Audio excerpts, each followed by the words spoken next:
What's up, geeks and gamers? I'm not even going to do it. I'm not even going to do it. Yes, I am.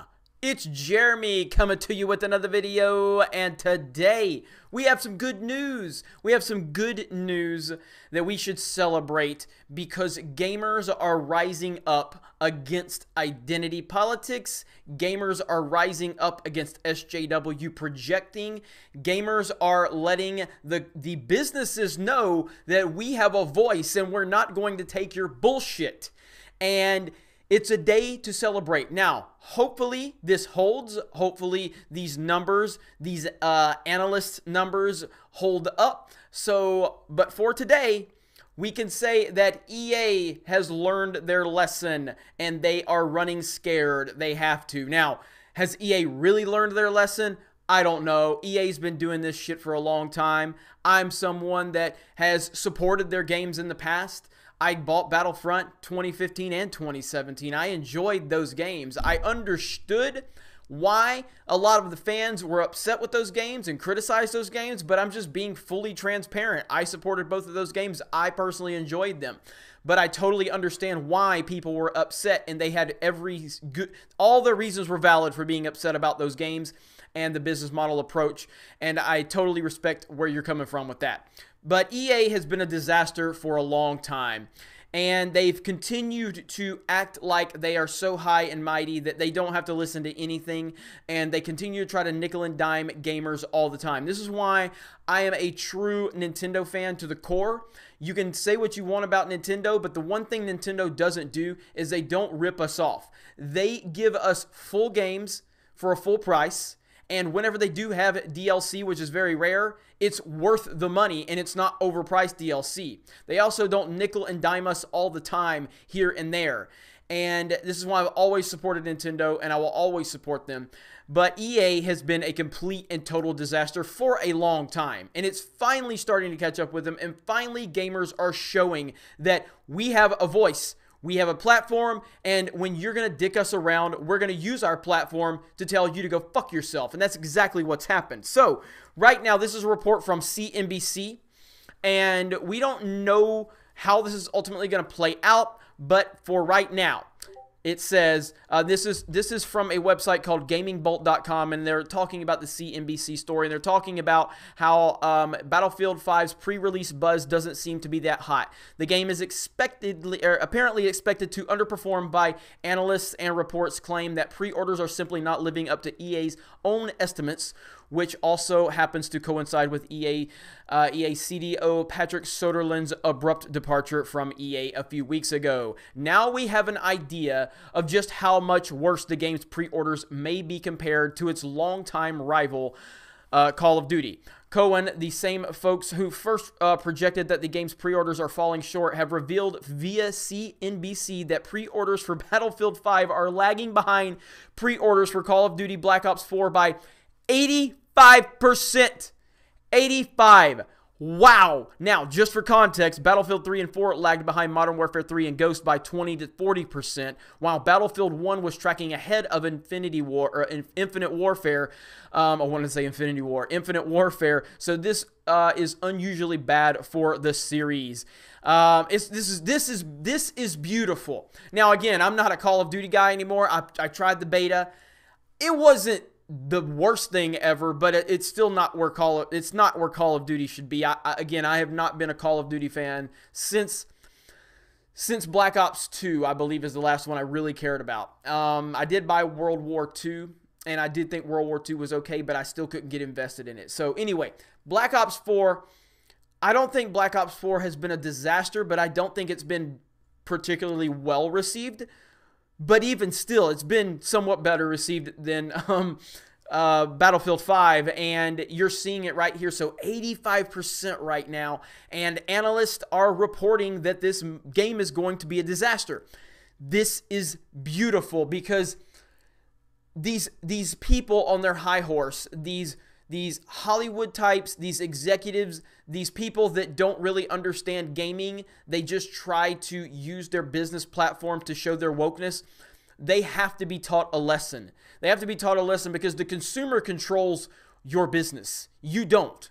So when you point blank tell people, if you don't like what we're doing, don't buy it, and those people respond and show you the power of their voice, it's a beautiful thing. We're starting to see a lot of this. Star Wars just went through it. Solo was a complete failure. A complete failure. Lucasfilm continued to attack the fans over and over again, and they kept giving us crap product, and then finally we just spoke with our wallets. Collectively, individuals coming together and collectively speaking with their wallets to say, no, we are the consumer. We control your business. And if you're going to give us shit, then we are going to collectively come together and we are going to reject the garbage you are putting in front of us. Now, EA came out with their the woke edition Battlefield trailer with women and robotic arms and women stronger than trucks and all that. I took that from one of the comments from one of our videos.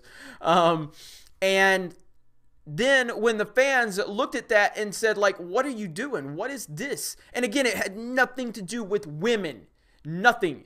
There are all-time great video game characters like Samus, you know, like Lara Croft, that we have all accepted because they're badass and they're awesome. And they fit within the context of the universe that was being created for them or that game or whatever. But this was pandering. This was wokeness. This was trying to, you know, appease the SJW crowd, the crowd that does not support video games. They don't support movies. They don't support anything. And so when they were called out, when the executives at EA were called out on their bullshit by the people that financially support it, oh, what did they do? They talk shit. Well, this is what you get. So now it looks like this is going to be a wake-up call. Is this the wake-up call for EA?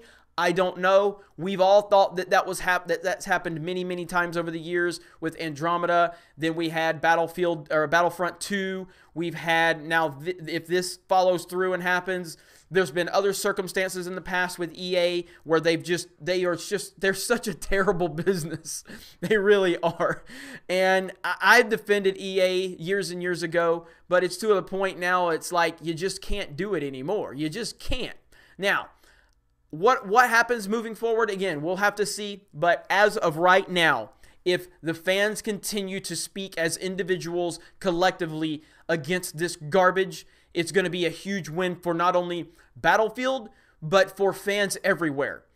We spoke with Star Wars. We're speaking with Battlefield right now, and it's wonderful, and I hope to continue to see this trend happening. People are tired of identity politics. People are tired of being talked down to. We don't, like, these guys get up there and they project that they're some great person when they're not. And they're trying to use this platform. This asshole, this Soderlund asshole, tried to use his 13-year-old daughter to show his wokeness. I highly doubt that his daughter actually said that crap about how, oh, I can play as a girl in Fortnite, Dad. Does that mean I can play as a... Like, I doubt that conversation happened. Because you have to condition, and maybe it did because you have to condition a child to think like that. No kid actually thinks like that. Like I said yesterday, no kid actually sits there and wants to play a game and think, I need people that look like me, that I can relate to. Kids don't do that. They just don't. It's not realistic. Kids don't have warped minds like these SJWs and these woke people. They just don't. They just want to play video games just like me, just like you. This is not an anti-SJW movement. This is a common sense movement. It's a common sense movement. All we are is common sense people. We wake up every day, we go to work. We don't want to go to work, but we go to work and we complain about it. And then we have bills and we have lives and we have families and we have shit to do. We don't have time to worry about race and gender every second of the day. We just don't have time to do it. And even if we had time, we wouldn't do it. We would just play some fucking video games because that's awesome. Or we'd watch a movie. Or we would just hang out. We wouldn't get on Twitter searching for something to be outraged over. So anyway, let's see how this continues to play out. This is very good news as far as I'm concerned. I'm sure most of you are going to be happy. And look, our subs are doing great lately. I just want to say thank you to all of the new subscribers. I am Jeremy. I'm the owner of geeksandgamers.com. Be sure to check out our website. We have a Discord. I'll drop the Discord in the link below. We have a lot of great opportunities going on here at Geeks and Gamers, and we're happy to have all of you on board.